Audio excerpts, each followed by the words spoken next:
ആരെങ്കിലും വലതെങ്കി വലത് ഇടതെങ്കി ഇടത് ഏത് പാർട്ടിയിലും ഒരു വെള്ളം പോലെയാണ് ഞാൻ. വെള്ളം ഏത് പാത്രത്തിലിട്ടത് അതിന്റെ ഷേപ്പായി മാറും. അതാണ് ഞാൻ.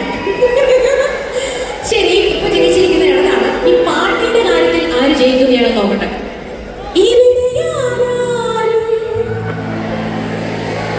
എന്ന് പറയുമ്പോൾ എനിക്ക് കരയരുത്. ഇപ്പൊ ചെയ്ത പോലെ പാടണം കേട്ടോ, പാടണം, നമുക്ക് ജയിക്കണം. ചിരികൾ ആരാലും തടയുന്നില്ല എന്ന് പറയുമ്പോൾ നിങ്ങൾ കരയുന്നില്ല, തടയുന്നില്ല. Okay, ready? തടയാൻ വേണ്ടി നടന്ന് പോലീസ് ഇരിക്കുന്നുണ്ട്. നിങ്ങൾ ഇതിനകത്ത് തടയൊന്നും വേണ്ട, ഫൈൻ, ഇത് യുദ്ധമൊന്നും അല്ല കേട്ടോ. ഈ വീട്